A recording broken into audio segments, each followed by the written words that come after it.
We should have some more guys. That's the plan. We'll have more guys out on the floor today, which is great. We haven't done 5-on-5 in a long time, and so fortunate today to be able to get some 5-on-5, some up and down action, and then we'll monitor it accordingly based on how certain guys feel. But the hope is that we'll our roster will have a couple more guys tomorrow night for sure. How many guys are you hoping to have practice? 10. We'll have 10, hopefully 10 guys, so that'll be great, where we can get up and down and again, play 5-on-5 and everything. I guess within the context of just everything of the health and safety protocols, your guys' record, the score on Saturday night, when you look over what the next 5 and 6 weeks are going to bring to finish out this season, what do you view as the bar to clear for this being a successful finish to the year? Just do things the right way. Handle yourself the right way in every area of your life. We've got guys in the gym right now working. I'm about to work out. Jaden Walker here at 1 o'clock. We're going to practice at 2:30. We're going to do things, the right way, first class, and really try to make a run from a standpoint of improving from an offensive end, defensive end, as we go into this last 12 games in conference play. I think that's how you judge is how much are we improving, how much are we getting better, getting these young guys opportunities. And then, like I said, once we get if you watched our West Virginia game up there, man, we played really, really well. Really should have won the game, had great opportunities to win and, fell short. But, I'm looking at, today and tomorrow. We're off on Wednesday, but I'm not looking far ahead. Stay in a moment and get these guys better. We've dealt with a lot of adversity. That's life. And so you got to handle it. You got to keep pushing forward, and you got to be greater than your circumstances. You got to overcome all your fears, and you got to push forward. And so, guys are in the gym. That's terrific. I'm going to be in the gym with the guys. That's great. And then we just got to, hopefully get better. This last week was tough. It's tough in a lot of areas. Saturday, it's one of those games. You see it all across the country, though. Take it, man, get rid of it, and get ready for West Virginia, where we know we played them really well. Thank you. Our next question will be from Zane Douglas with the Iowa State Daily. Go ahead, Zane. Hi, Coach. Hey. George didn't register a shot attempt against Mississippi State, and I was just wondering if that was something about taking what the defense gave or didn't give him, or if that was a game plan, or if that's just kind of how it felt that day. No, we want to, if you've been watching us all year, we want to try to establish post play, get the ball inside, especially off our ball screen actions. I thought we were in thought we didn't run great offense. I thought our offense really killed us down there in Starkville. It was poor offense, shot selection, pace, going inside out, different things like that, to where that led to a lot of the easy baskets for them. Way too many baskets in transition. That's what happens when you have poor offense. But we've got to get the ball inside. We got to get paint touches with that, and we got to finish. But yeah, we want to throw it in there. That's, again, if you've been watching us, that's been a focal point and something we've stressed. We didn't do a great job with it the other day. You talked about before the game, them being kind of a big team, big physical team. Do you think that played any part in the fact that, I guess, there was not really much post offense from your team? Well, we only really have right now one post player in George. I think their size and their physicality up front, that obviously causes some issues on both ends of the floor. But I thought when you watch the tape and during the game, there's opportunities, in what we're doing to roll hard, seal, and throw it in there, for good angles. We didn't do it. And so, that's on us. We've got to make a conscious effort to get the ball inside. We got to do it tomorrow night for sure. Thank you. Our next question will be from Randy Peterson, the Des Moines Register. Go ahead, Randy. Steve, a lot's changed since the last time you and West Virginia played. I know what's going on. We see what's, the roster changes with your team, but looks like West Virginia, just from what I read, is giving up more points in the paint than it was back when you played them before. How does this relate to George, and what does George need to do to show the flashes of George that we saw last season? Well, he's got to continue to what he's done over the last several days. He's been in the gym, today, the last couple days before he went to Starkville, he was in the gym. He's got to continue to do that and continue to work and continue to get in the gym and get some quality work in that area to where we can, we have great confidence to throw it in there to him. They're smaller. Sheboy's gone now, so they're playing 4 guards a lot, or Gabe at the 4, Culver at the 5, and so we have an opportunity to attack them inside, and we've got to do it, whether it's with George or if Solomon's fortunately be back over the next couple of days. We've got to get the ball inside and go inside out and get paint touches. Because we got to put pressure on them, in that area. But, we got confidence. We got to get George going. And I think he's done a good job of putting time in the gym over last week. He's just got to sustain that. Okay, thank you. Good luck to you. Thanks, Randy. Our next question will be from Travis Hines of the Ames Tribune. Go ahead, Travis. Steve, what do you feel like, what kind of leadership you're getting from your players, especially when, a lot of them, I imagine, had to be away from each other here these last 2-3 weeks? Man, they're doing a terrific job. I mean, they've been dealt, everybody, I think in college basketball has been, dealt a tough hand. I mean, you can see it all over the country. Basketball is, from a standpoint of when you're dealing with 10 to 12, 13 guys and you get COVID in your program, obviously you can lose half your team quickly. You've seen it all over the country. You've seen great teams, with great experience be really, really good. And you've seen some younger teams really struggle. That's part of it. But I think our guys have stayed the course. I mean, we've got 5 or 6 guys in the gym today before noon on a school day, from a standpoint of interacting class and individual workouts. And then we've got practice and film at 2:30. So those are great signs for me. From that standpoint of them understanding they got to continue to work and continue to get better, but we all got to help lead right now. 1 through 25 or 1 through 30, whatever the number is, because it takes all of us right now, and we got to stay connected and stay together and continue to grow. We need everyone right now, but I think these guys have handled it great. I mean, they've really done a terrific job. I mean, we've done. Our training staff and medical staff has done such a great job with us with COVID. Yeah, I mean, we've been phenomenal up until 2 weeks ago, absolutely phenomenal. And we got hit, and then, we got hit hard and, had to deal with some struggles because of that. But, what I'm looking forward to is what's on the other side of it. And, we're getting our roster back. We've still got 2/3 of conference play left, and we got to look at how we can get better right there. And hopefully that's through winning as well, but most importantly, it's just getting better.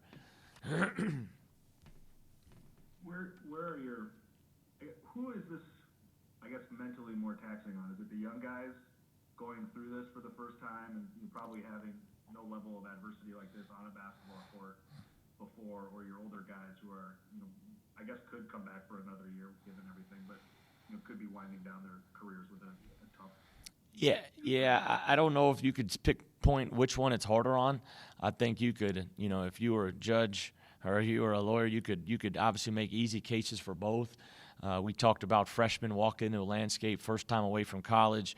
You've got all the social issues going on in our country, and then you've got a pandemic that we haven't seen the likes of in years here.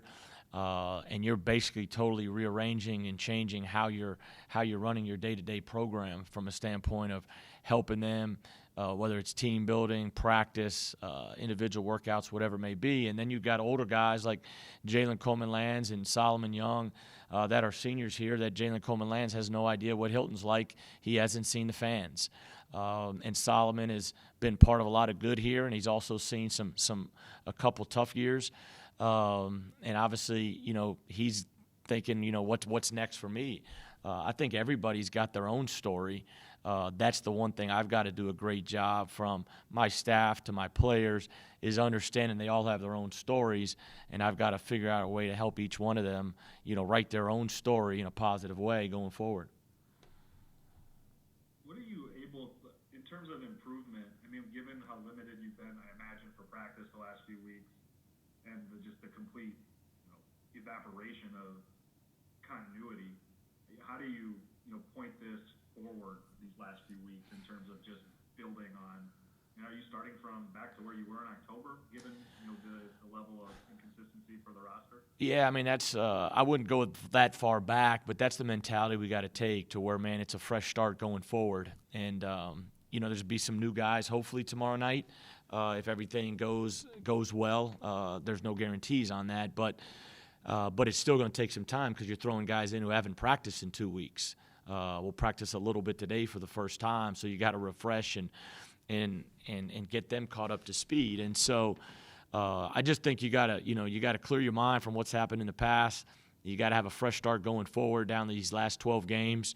Offensively, I want to see great pace. We got to get better ball movement, and we have got to have better decisions on the offensive end.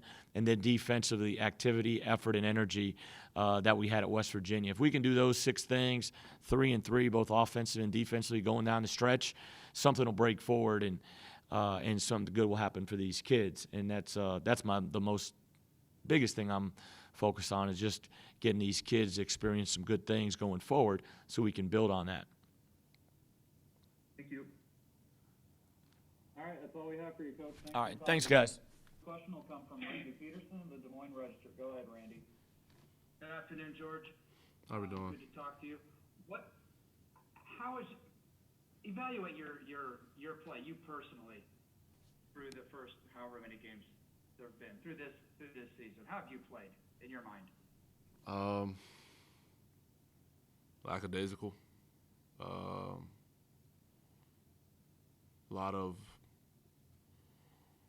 more I could have done. I feel like just everyone knows there's a clear difference between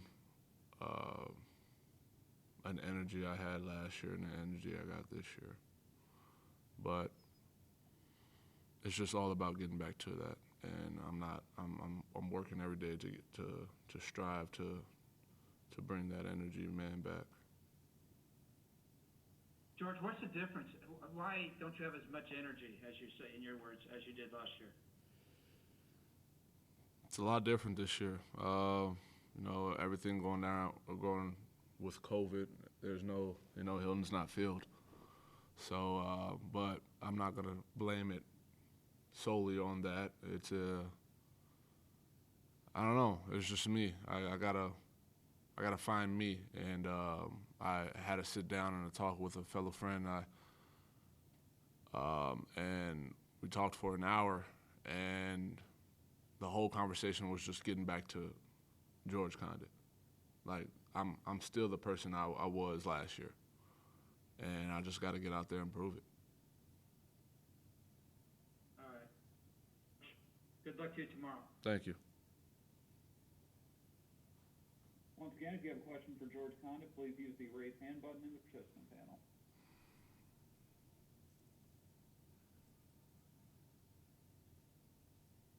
All right, we'll go back to Randy again. Randy, go ahead. Hey, George, it's me and you. Yeah. Last year, maybe it was 2 years ago, I don't know. Mm-hmm. Oh, some of this stuff runs together. But you said your dad gave you a pep talk. Yeah. And that may be in quotes. I don't know. Talk to you. Yeah. Somehow during one point when you were not playing as well as what we've seen you play. Has he has he gotten involved with you this year, and has he talked to you with a similar quote unquote pep talk? I've talked to my dad a lot. It's just this year is frustrating. He wants to get out to a lot of games. He wants to be here at every game if he can. But with COVID and how bad Illinois is, sometimes if you leave, you got to stay here for 2 weeks. And he can't do that. Things aren't allowing him to do that. But just trying to stay in communication with him a lot, and a lot with my brothers as well. They've helped me a lot this year. But as far as pep talk goes, I know my father has my back every step of the way. and he's told me what I had to do. And like I said, man, it's just getting back to myself, getting back to who I am, and don't forget what got me here. All right, cool. Thanks, George. Appreciate it. No problem. Our next question will be from Travis Hines of the Ames Tribune. Travis, go ahead. Hey, George, been a while. How are you? Hey, Travis. What is the expectation that you guys have as a group for what the next 5 or 6 weeks is going to look like for you? Go into every game and with a mind focused to win the game. That's all it should be. I remember I had a interview with you guys last year, and the big thing that I said was it can't always be on Coach Prohm.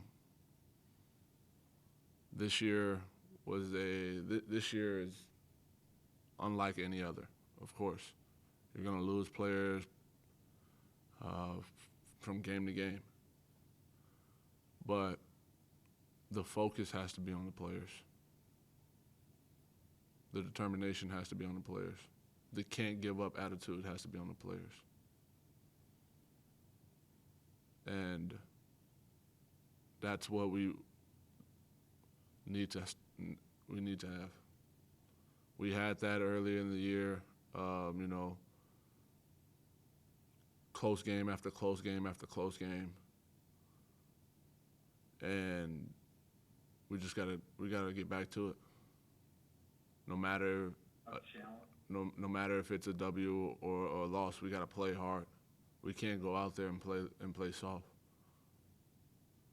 We can't be that team that goes out there and everyone expects, oh well, this is gonna happen. No, we're gonna go out there every game and play like we know we can play. What's the challenge in a season like this to maintain that when, you're down half a roster for one of your games and almost that for another, to keep that, I don't know what you call it, focus or the want to where it needs to be when you're playing in the Big 12? That it all comes from the veterans, With having a young roster like we did the past 2 games, the veterans have to step up and be willing to teach a lot more. Me and Rob, we got to be able to go talk to the freshmen and tell them what they should see and what needs to happen, or even we trust them. Having belief in them and letting them hear those words sometimes helps a lot. Sure helped for me. Thanks, man. No problem. All right, that's all we have for you, George. Thanks for your time. Thank you.